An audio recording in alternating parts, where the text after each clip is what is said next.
We moved into this building in November last year, so we've only been here sort of 7-8 months, but it's been very exciting to come into here. It's not very often in this kind of day and age that you get to open a new building, with 2 great theatre spaces inside. So we've got another theatre space upstairs as well. So it's been a very exciting time for us. So we've just gone into June. It has been there for 3 months since we opened, and it's been sort of quite an intense period. We opened with the Shadow Factory, which exceeded all our expectations.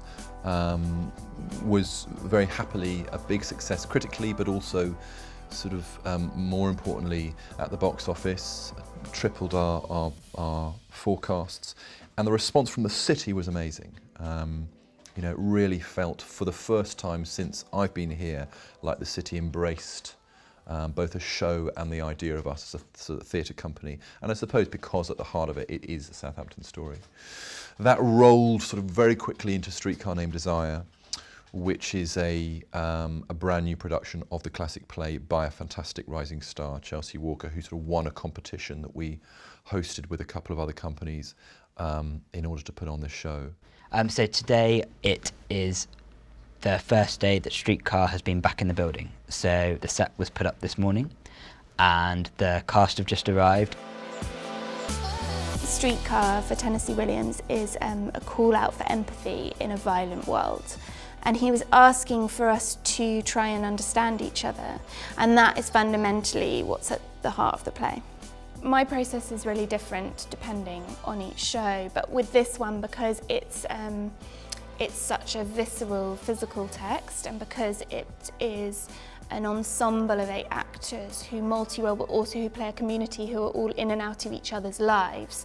I started with a couple of days where, alongside reading the text, we did a lot of improvisations, physical improvisations, and I suppose say to the actors something which is important to me, which is that every idea is worth trying, and that we should always be as playful and as I suppose out there in our ideas as possible. I was never interested in a safe production of Streetcar. It's such a terrifying thing going into rehearsal room right at the beginning, and you don't know anyone, and you've got to play sisters with someone and husband and wife with someone, and we really wanted our relationship, particularly Paddy and I who play Stella and Stan, for that to be really, just feel really truthful and real. And so you need to get to know those people and be comfortable to be able to play with them and to be intimate with them or whatever.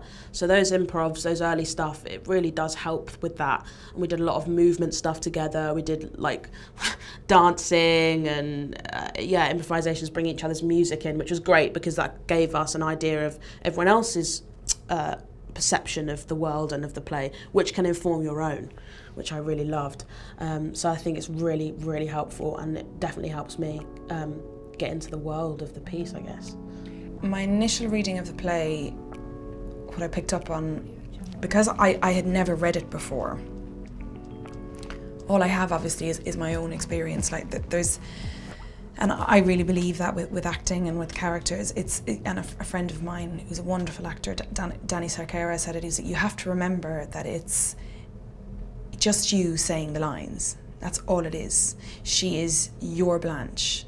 So when I read it, the things that jumped were the alcohol dependence in the beginning, and I know that a lot of the time she's played as somebody who is trolleyed from the get-go.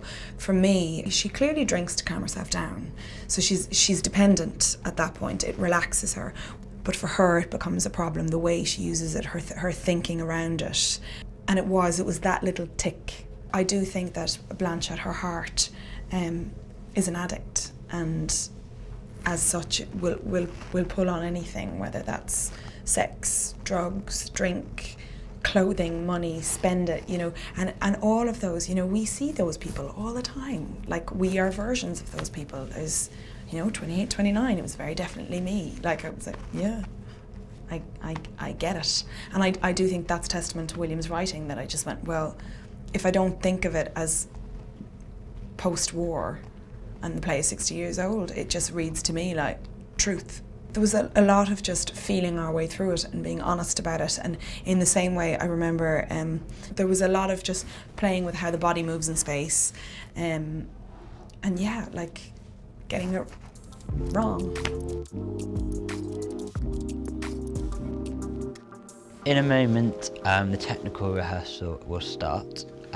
Now it's coming back to us. That involves Chelsea working with the actors and the stage management to ensure all the cues run smoothly and they're happy with the entrances and exits. And in this show, specifically on Streetcar, there are some panels in the back of the set that get removed during the show. So it's ensuring that that's choreographed correctly and everyone's comfortable with the movement for them and where they end up. So we've got quite a big number of people working on this show. So we've got a stage management team of 3 who are currently backstage somewhere. We've got our lighting department, sound department. We've also got a couple of guys who work on stage for this show who have got some on-stage cues. We've got someone out currently doing the laundry out in the wardrobe department as well. So this is our main auditorium here at NST City. We're currently in our end-on format, which to most people is the normal format that they go and see theatre in. It's a fully flexible space, so we can create different configurations with it.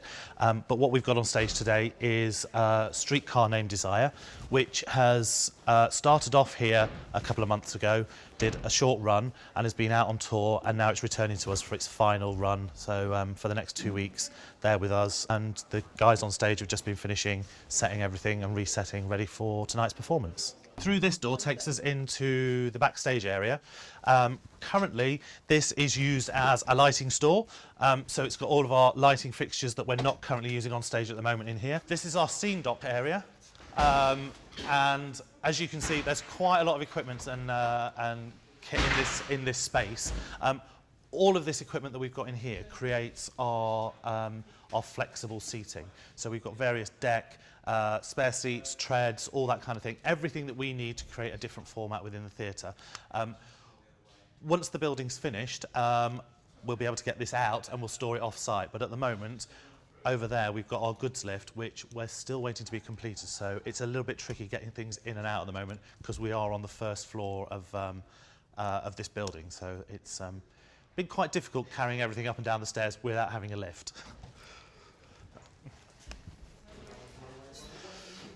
So this takes us into one of our backstage areas. As you can see, there's various prop tables and costume storage here, ready for the quick changes in the show that stage management are preparing for tonight. We've got dressing room number 2 and dressing room number 3 down this corridor. If we go back through this door here,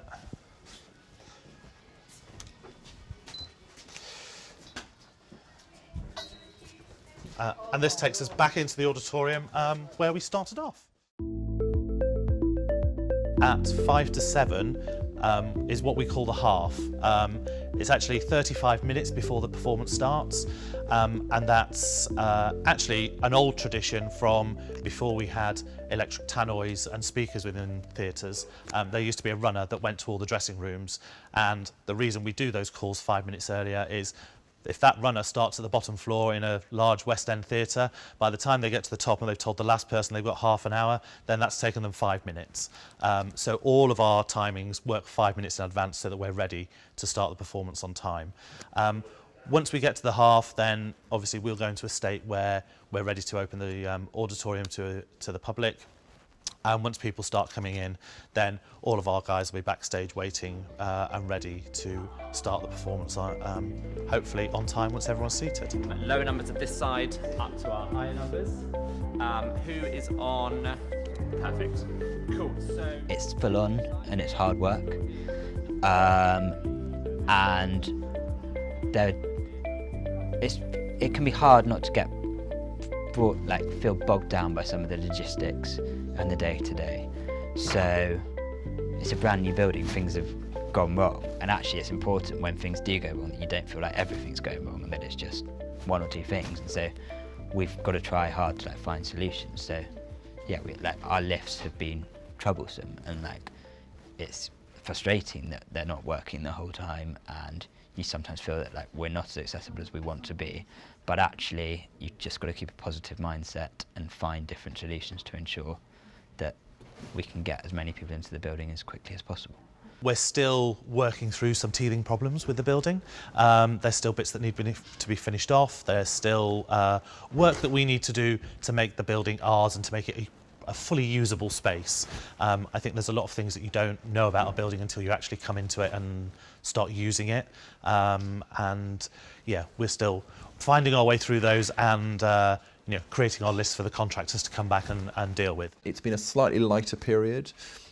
We've been testing a lot of the other bits of our programme, things like circus, things like continuing the comedy programme, things like film down here. But also, I suppose, most significantly, almost soft launching the building. So the operational aspects of the building, which have been challenging. You suddenly unearth all the bits and pieces that either were sort of working okay or you'd ignored were not working and now have to fix. So it's been, I'm not going to lie, it's been pretty hard on the company over the last, and I think exacerbated by the fact that it was such a great opening, so you sort of expect to kick on at that point.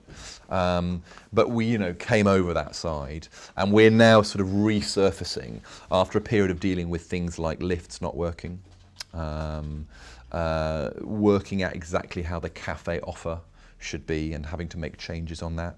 We're on the first floor here, we're not on the ground floor, so how does a food offer work in competition with lots of bars and restaurants in this area? So all of that wider business and wider operational stuff has been at the heart of the last few months, and we don't have all the answers yet, but we're sort of starting to get there, I think. Immediately, I'm looking forward to SS Mendy, which is our next production, which opens in June. So that's a production we're working on with a South African company called the Asango Ensemble. And it's very different to every other show we've produced, because actually the show is being made out in South Africa. And it's actually already been made, and now they need to bring it over here and tech and open it. So actually in 2.5 weeks' time, we have a company of 30 people coming to the UK. About 10 of them have never been outside of South Africa before. So actually what we're trying to create as a team is a really as well as the schedule for the show and the performances, just to ensure that they get to know Southampton, they get to know the organisation, and we really feel like we're making something together. And especially because it's a local story. So the story is about the SS Mendy, which was a ship that sunk off the coast of Southampton. It's relatively unknown within the city, but it's quite a well-known story in South Africa. Over the last 6 months, it's been such a change for the organisation, because we've gone from having one venue where effectively 90% of the team were in one office and we were based on the university campus, to coming to a brand new venue where there are lots of different offices, so all the teams are quite split up. The organisation over the last 2 years has probably doubled in size, and we've probably had about 10 new staff join just in the last 6 months. So it's been a huge change. Also, we are now based in this venue is based in the city centre, which has made such a difference in terms of us feeling more vibrant and closer to our communities as an organisation, just by being based in the city. So on a bigger level, that's so important, because it feels like we're more accessible as a building, and people in the city can just see the work we're creating and what we're making. But then on a day-to-day level, it completely transforms your life in terms of going out to meet friends, having lots of different lunch options. It's been easier to get in and out of the city. Also, people want to come to us to have meetings, which is actually, you spend so much time as a producer travelling to meet people. It feels like we're becoming a destination, and people want to come to see and to meet with us. We are starting to settle into being in the city centre. I think, to be honest, as soon as we were down here, it felt markedly different from being based at the campus site, because you're right in the heart of it, and you feel like you have a sort of immediate relationship with the community. But sort of parallel to that, and I'm sure catalysed by it, the work we've been doing amongst the community with schools, but also sort of different youth centres and so on, has really started to escalate over the last 3 or 4 months. There's a programme that we've done that's come out of the Shadow Factory called Out of the Shadows, which has gone all across the city. And so I think we're finding the best balance that we have between the work we do on stage and the artist development and community elements, which are sort of our other two key areas. I think in terms of it being a wider programme of film, of comedy, of spoken word, of music and so on, it still feels early. You know, we had our first circus event, which was a huge success. We had a gig in there with Band of Skulls, which was extraordinary, with a 25-piece orchestra. But we sort of had 1 or 2 of each of those. So each time we're going, my goodness, like that's how a music audience works. That's how a film audience works. And it's sort of still taking us by surprise, and we're sort of responding a little bit. But it feels exciting. And we are now, for the first time, sat in programming meetings going, okay, we've learnt from that. How do we do things in the autumn? How do we do things next year?